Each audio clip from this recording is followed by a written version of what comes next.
कोविड-19 में देश और दुनिया के सामने बहुत सारे संकट खड़े किए और इन चुनौतियों के समय में भी भारत के यशस्वी प्रधानमंत्री आदरणीय मोदी जी अवसर देखते हैं और कहीं ना कहीं पिछले कल का उनका जो देश के प्रति संबोधन था उसमें स्पष्ट तौर पर दिखता है कि आत्मनिर्भर भारत बनाने के लिए ये जो संकल्प उन्होंने लिया है, ये जो सोच अपनी देश के सामने रखी है, इसने एक नई ऊर्जा देशवासियों में भर दी है।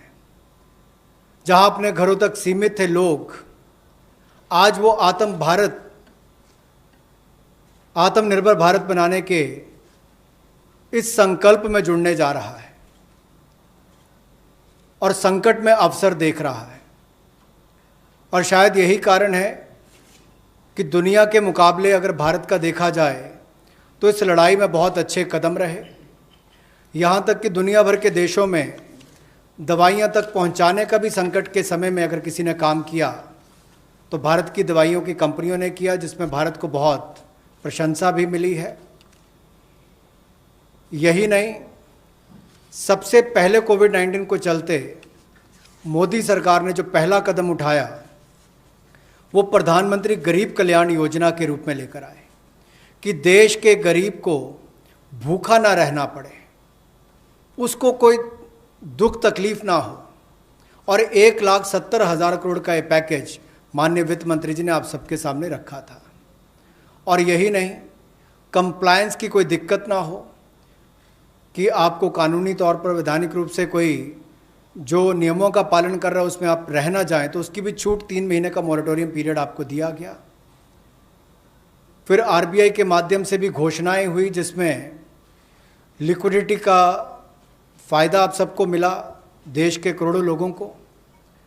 तो मेरा मानना ये है कि रिफॉर्म्स की जब माननीय प्रधानमंत्री जी बात करते हैं कि आत्मनिर्भर भारत हमने बनाना है, तो उसके 5 स्तंभ की उन्होंने बात की है, 5 पिलर्स की बात की है, जिसके विस्तार में उल्लेख माननीय वित्त मंत्री जी ने किया है। मैं एक बात इसमें और कहना चाहता हूं कि ये जो हम इकोनॉमी की बात करते हैं, अर्थव्यवस्था की बात करते हैं, पहला स्तंभ आधारभूत ढांचा हमारा ऐसा हो जो आधुनिक हो। और यही नहीं, हमारे सिस्टम जो है वो 21वीं शताब्दी में हमें विश्वगुरु बना सकें, उस लायक हम बनाएं। वाइब्रेंट डेमोग्राफी की हम बात करते हैं, युवा शक्ति को हम राष्ट्र शक्ति और राष्ट्र निर्माण के रूप में लगाएं और उनका लाभ उठाएं। और डिमांड को कैसे बढ़ाना है और डिमांड सप्लाई चेन का समन्वय कैसे बना रहे और अर्थव्यवस्था आगे और कैसे बढ़े, इसके इस्तेमाल को करने की भी ज़रूरत है। बोल्ड रिफॉर्म्स का पूरा लेखा जोखा माननीय वित्त मंत्री जी ने पिछले 6 वर्षों का दिया है। मैं यही कहूँगा, बड़े निर्णय करने के लिए मोदी जी जाने जाते हैं।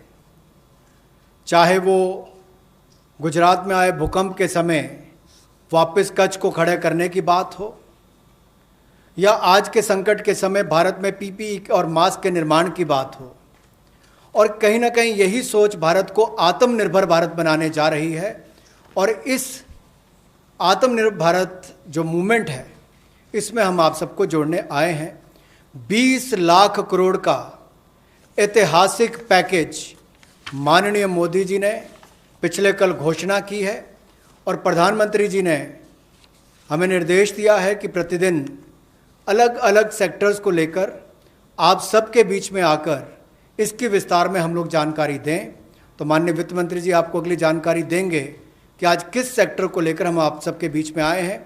लेकिन बोल्ड रिफॉर्म्स 6 वर्ष भी होती रही, अब भी होगी, जब तक भारत आत्मनिर्भर नहीं हो जाता। उस दिशा में लगातार काम चलता रहेगा।